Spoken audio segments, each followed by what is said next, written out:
कधीच नाही चुकणार तुमचे फेवरेट टीव्ही शोज झी5 सोबत, तेही एकदम फ्री। अरे बाबा हो, थांब की, आवरीने तो म्हणले ना तुला। अरे पण हो की, गडबड कशा? आधी पेडॉन सुट्टी एन्जॉय करायचं चाललं वाटतं। अहो दाजीबा, काम असलं की काम करू वाटतं ना, आणि निवांत असलं की निवांत बसू वाटतं ना। ऐका, अरे एकट्याचं तुझं नाही तसं, सगळ्यांचं तसंच। पण मी काय म्हणतोय, माणसाने डोकं रिकामं ठेवूच नाही, काय बापू? होय। आणि अर्जुन, नेहमी माणसानं कामात असावं, कामात असलं की माणूस विचार करत राहतो। अहो अर्जुन दादा, यांचं काम थोडं वेगळंच आहे बघा। अहो तुम्हाला सांगते, कधी कधी ना रात्री 9ला मीटिंग असते मॅनेजर सोबत। दाजीबा, आता सगळं ऑनलाईन झालंय ना, त्यामुळे काय बोलता पण येत नाही। बापू, हे नाही, हे आपल्याला अनुभवायला नाही मिळालं। अहो हे या पिढीचे अनुभव आहेत, पण आपण जे अनुभवलं ती यांनी कुठं अनुभवलंय? अगदी बरोबर बोलला बापू। काय फुईजी, तब्येत बरी आहे ना? नाही म्हणलं, कालच्या फिरणीने काय खाऊन त्रास नाही ना झाला? अहो दाजीबा, त्यांनीच बनवली होती की फिरणी। चेहरा जरा उलटी आल्यासारखा केलाय म्हणून म्हणलं। नाही नाही, काय नाही, बरी आहे, बरी आहे। हा, हे सगळं ह्या अप्पीमुळे झालंय। आता हिची काय हालत करते ना, ते बघाच।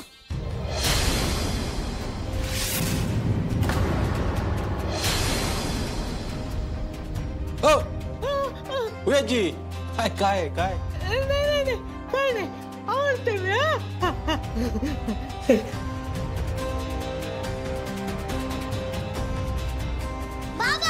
ए सिंबा, आवरलं का बाळा तुझं?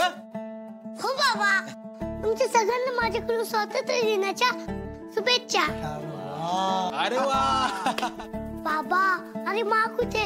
आज तिला पण शुभेच्छा द्यायच्या। अहो भांजे, तुमची माँ कलेक्टर आहे, मग स्वातंत्र्य दिना दिवशी ती कशी काय घरी असेल? म्हणजे? अरे अमोल बाळा, मा सकाळीच गेली ऑफिसला, ध्वजवंदन आहे ना ऑफिसला आज। हाँ, मग तिला जायला लागते लवकर। क्या बात आहे, माँ मला पण बोलली नाही, मग मी पण गेलो असतो ना। अरे बाळा, तू झोपला होतास, त्यावरून गेली लवकर। आपलीचं कौतुक करावं ना, तेवढं कमीच आहे बघा। अहो सगळ्यांची काळजी घेऊन, घरची कामं करून, परत कामावर पण जाते बघा, कुठं कमी पडत नाही। काय कदम, आज सुनेचं लईच कौतुक वाटतंय। अरे नुसतं सून कुठं अर्जा, अरे तुमचं लग्न झालं आणि तिनं माझ्या लेकीची कमतरता भरून काढली। ओ बापू, मी खरंच लय नशीबवान आहे, मला आप्पी सारखी सून मिळाली। बाबा, अरे माँ बेचते, पण तुला काय वाटतं माँ बद्दल? मला काय वाटतं, म्हणजे जिल्ह्याची कलेक्टर आहे ती, कामात तिचा हात कोण धरू शकत नाही। हा, ती आहेच ना बाबा, पण ती तुझी बायको पण आहे ना, तिचं सगळं ऐकतं, तर त्याबद्दल म्हणतोय मी। अहो दाजीबा, त्याला असं म्हणायचं आहे की जिल्ह्याची एवढी कर्तबगार कलेक्टर तुमची बायको आहे, त्याबद्दल तुम्हाला काय वाटते? मला चांगलंच वाटतं त्या गोष्टीचं। बरं चला, येऊ का? पोलीस स्टेशनला ध्वजवंदन आहे, येतो। अर्जुन, अरे एक काम होतं, येताना जरा जिलबी आणि पापडी घेऊन ये की, म्हणजे स्वातंत्र्य दिन साजरा झाल्यासारखा वाटतच नाही त्याच्याशिवाय। अरे वा बापू, एकदम जुन्या आठवणी ताज्या केल्या तुम्ही। आणा। बर बर बर, चला येतो। चला की, अहो मी तुम्हाला चालायला बोलवायला आलतो, विसरलो। चालणे जरा। हो आले आले। बरं मोना, मी पण निघतो, मला जरा काम आहे। अहो तुम्ही आता कुठे निघालात? अगं हा एक काम तुला आल्यावर सांगतो की। बर।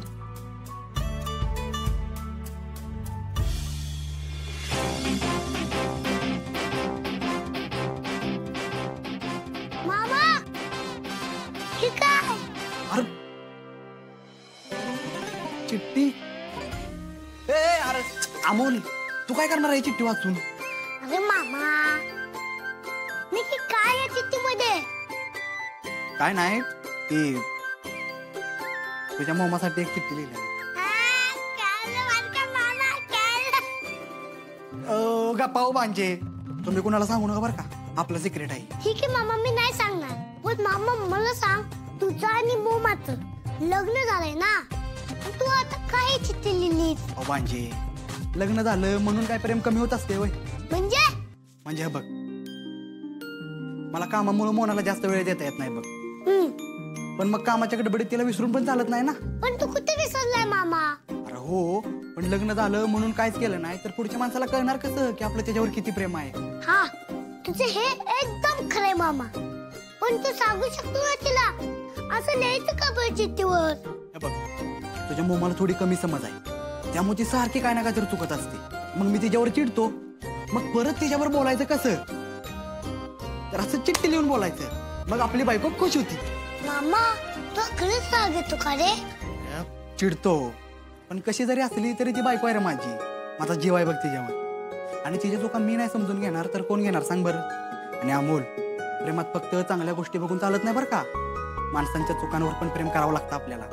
हा, जसं मला चुकलं की ओरडते आणि परत जवळ घेते. शाबास, अगदी बरोबर. मामा, proud of you. थँक्यू. पण मामा, असं चिठ्ठीवर लिहिल्यावरच प्रेम करतं का रे? तसं काय नाही, पण जरा लिहिलं ना की आपल्या माणसाला जरा बरं वाटतं. एकदम स्पेशल. ओके मामा. बरं चल, मी निघतो, मला अजून मामासाठी गिफ्ट पण घ्यायचं आहे. मला सापडलं बरं का मामा, सापडलं. गप जरा. ए मामा, ऐक की मामा. हा, आता मा कळलं की बाबांनी मासाठी काय केलं पाहिजे.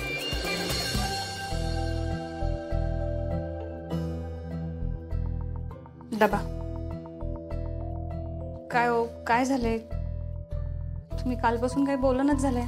कित्येकदा सांगून परत परत त्याच गोष्टी होणार असतील ना, तर मी माझी ताकद का वाया घालू या ठिकाणी? नक्की काय म्हणायचंय तुम्हाला? रुपाली, मी तुला आणि आर्याला कित्येकदा समजावलं, पण तुमच्यात फरकच पडत नाहीये. तुम्ही फक्त एकदा आर्याला समजून घ्या ना. ती काय बोलली ऐकलं ना तुम्ही? हो, पण ते अशक्य आहे, कारण अर्जुनचं लग्न होऊन त्याला एक मुलगा आहे आणि त्यानं त्यांच्यासोबत राहण्याचा निर्णय घेतलाय. कळत नाही तुम्हाला? अर्जुन भाऊजींचा आर्याशी साखरपुडा झाला होता, हे देखील तितकंच खरं आहे ना?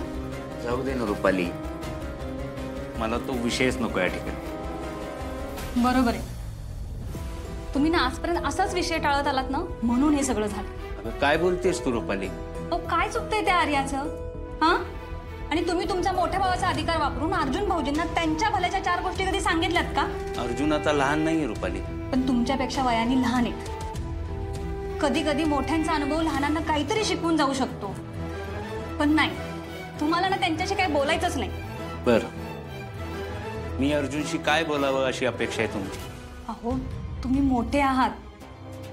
अर्जुन भाऊजींना त्यांचं काय चुकतंय, काय बरोबर आहे हे जर तुम्हाला सांगता येत नसेल ना, तर काय उपयोग नाही ना तुमच्या मोठ्या असण्याचा. मला एक सांगा, आर्या चांगली आहे की वाईट? अहो बोला ना. चांगली आहे, आणि आर्या चांगली आहे म्हणूनच अर्जुन सोबत आपण तिचा साखरपुडा लावून दिला. मग त्याच आर्यासाठी एकदा तुम्ही भाऊजी आणि मामांशी बोलू शकत नाही का? रुपाली, ते वाटतं तितकं सोपं नाहीये. अपर्णा आणि भाऊजींचं एकत्र येणं सुद्धा सोपं नव्हतं, पण एवढ्या छोट्या अमोलनी करून दाखवलंच ना. झी5 ॲप डाउनलोड करा आणि पहा सर्व एपिसोड्स एकदम फ्री.